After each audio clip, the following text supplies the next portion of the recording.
Mungkin dia tersinggung, saya bilang Anda akan diamputasi oleh Presiden Jokowi. Dia langsung berdiri. Saya masih tegur, Pak Erlangga mau kemana? Kan Anda undang saya bicara, kenapa Anda mau tinggal tuh? Saya minta izin ya. Silakan itu. Jadi hal semacam ini bisa diduga dengan kalau otak kita jalannya benar, kita bisa tahu tuh ujung dari Erlangga ada di mana itu. Apalagi dengan peristiwa Jakarta hari-hari ini kan. Jadi sebetulnya sesuatu yang dengan gampang kita duga itu tinggal tunggu waktu aja. Kenapa? Karena Jokowi nggak mau Erlangga buka seluruh kejahatan Jokowi ketika Jokowi lengser. Erlangga tahu semuanya tuh. Simple poinnya. Tapi sepertinya di ujungnya ini ada yang nggak beres mungkin ya di ujungnya. Tiba-tiba yang lebih dominan terkesan Gerindra. Makanya kita katakan siapa dalang ini semua. Dasko apakah dia D atau bermain dua kaki dia. Mewakili kepentingan J dan mewakili kepentingan P. Tetapi karena dia secara formal adanya di P dan kemudian P sudah menjadi presiden, ya bisa jadi kepentingan J akan berkurang di sana porsinya. Maka yang dijadikan calon gubernur itu Ridwan Kamil. Satu. Dan yang kedua yang dijadikan wakil gubernur Suswono. Nah, menarik. Apakah memang akan ada pembatalan tersebut? This is the question. Kita lanjutkan pembahasan ya.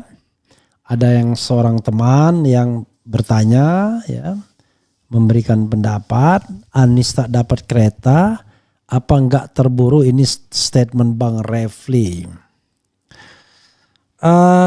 Mungkin terburu-buru, tetapi saya jawab begini ya, secara moral kalau orang lain mau berkhianat, masa kita minta-minta?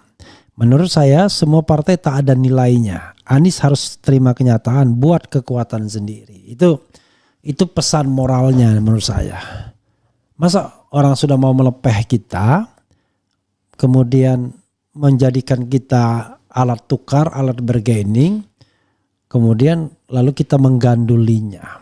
Menurut saya, ya saya sih mudah ngomong demikian ya, karena tidak terlibat dalam percaturan kepentingannya. Tetapi Anies tentu punya perhitungan lain. Ya hanya saja ini kan pendapat saya. Kalau misalnya berharap Anies masih akan dicalonkan oleh partai, ya saya menganggap partainya sudah nggak ada nilainya lagi. Jangan sampai karena di Kim Plus nggak laku dia balik lagi. Tapi nggak mungkin nggak laku.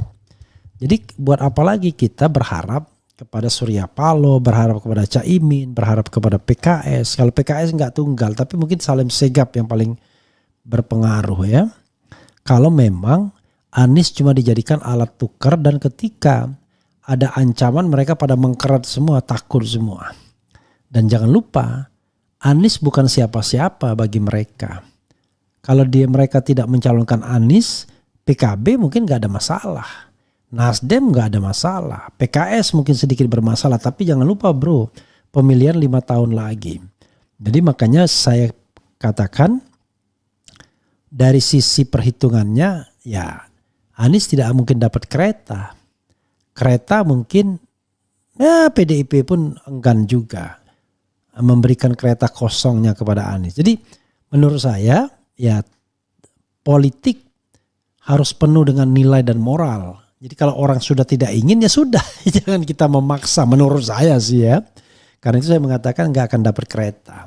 Tapi kalau akhirnya dapat kereta dan bisa bertanding secara baik, alhamdulillahirabbil alamin. Jadi saya sudah save for the worst ya. Saya sudah menyiapkan diri untuk hal yang paling buruk gitu ya.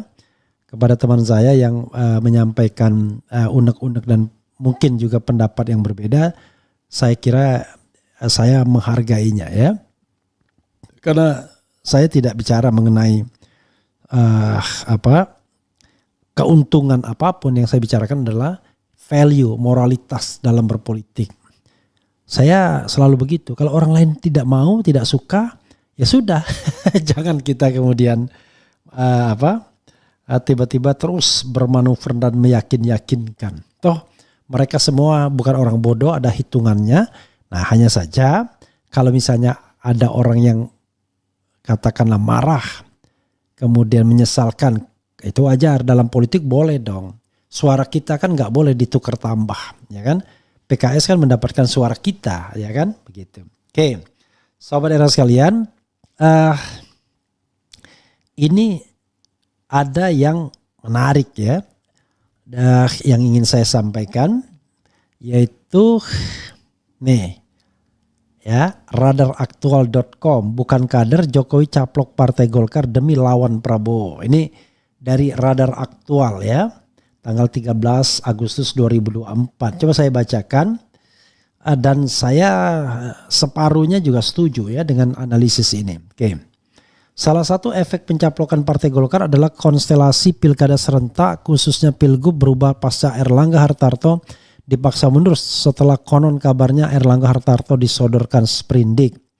Ada kemungkinan bakal terjadi bongkar pasang pasangan calon, khususnya di Pilgub seperti di Banten dan provinsi lainnya pasca Munaslup Partai Golkar. Ya, pasca Munas, bukan Munaslup ya.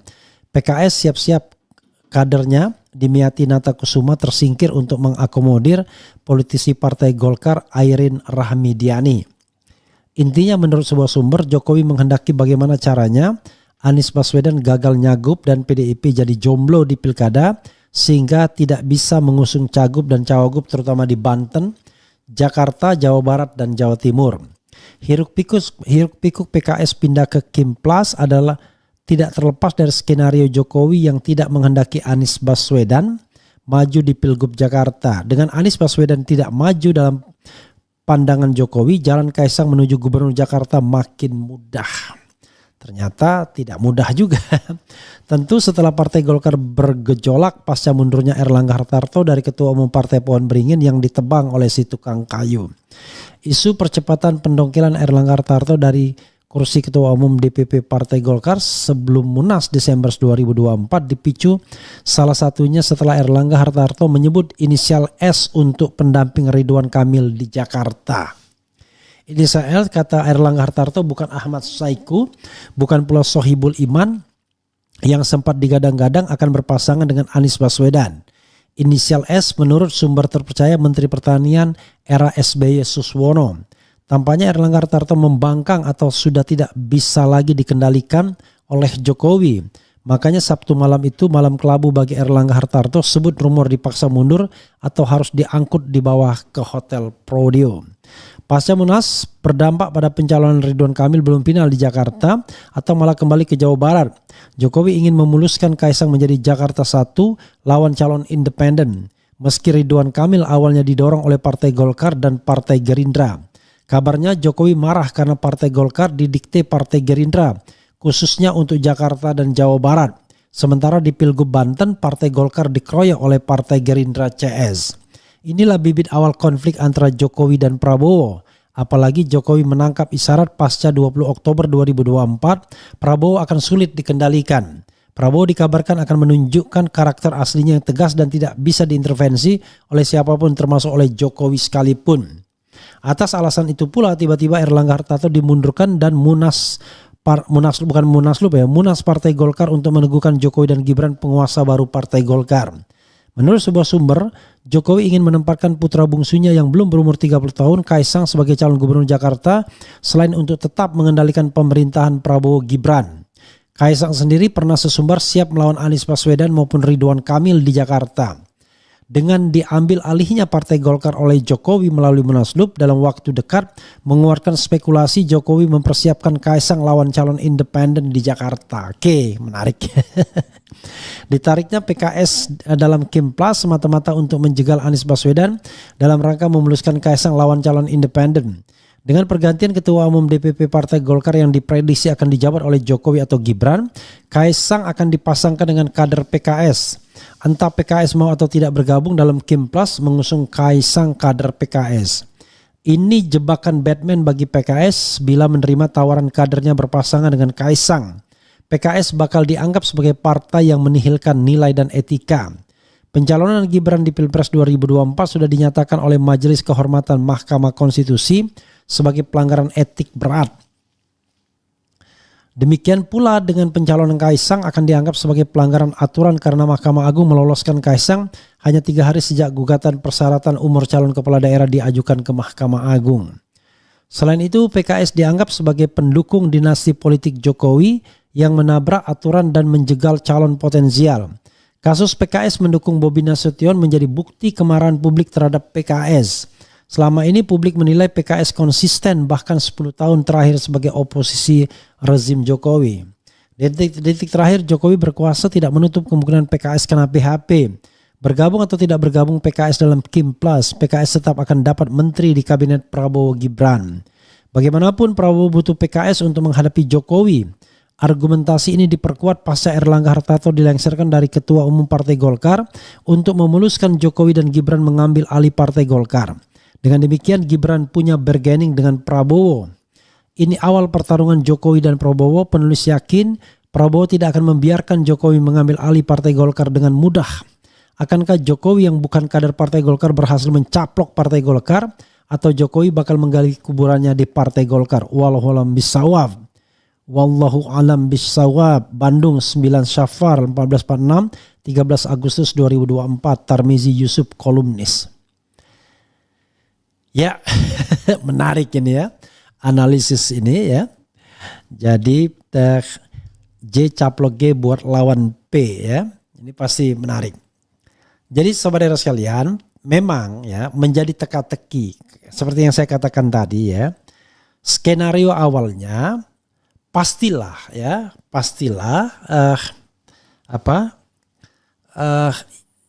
J ingin ya putranya menjadi calon gubernur atau wakil gubernur.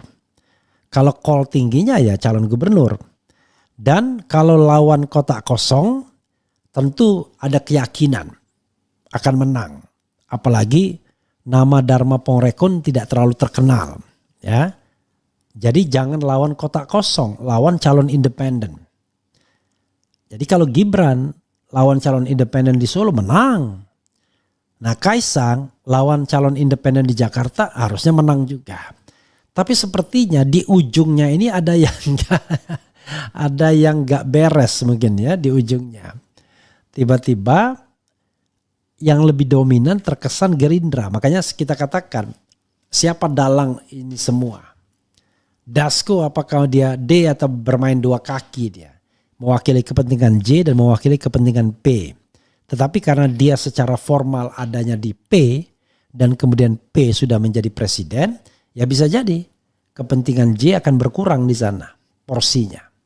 Maka yang dijadikan calon gubernur itu Ridwan Kamil. Satu. Dan yang kedua yang dijadikan wakil gubernur Suswono. Nah, menarik, apakah memang akan ada pembatalan tersebut? This is the question. Ya, this is the question. Jangan-jangan terjadi perkelahian, blessing in disguise. Kalau tadi saya katakan Anies sudah hilang peluangnya, tiba-tiba pecah sendiri koalisi Golkar Gerindra, ya. Tapi mungkinkah pecah, ya? Jadi Gerindra yang mau dalam tanda kutip mengkadali Golkar, ya. Itu dengan menarik Ridwan Kamil ke Jakarta, lalu Deddy Mulyadi di Jawa Barat, sebenarnya bukan langkah yang strategis bagi Golkar kalau mau memenangkan pertarungan di 2029. Ini sudah luar biasa ini ya. Bayangkan, belum lagi diangkat, mereka sudah berpikir tentang pertarungan di 2029. Apakah mungkin misalnya Ridwan Kamil dikembalikan ke Jakarta, oke? Dikembalikan ke Jakarta, oke? Lalu Anies dibiarkan nyalon lagi, tapi Kaisang tetap bisa. Atau tiba-tiba muncul Golkar PSI mendukung Anies Kaisang.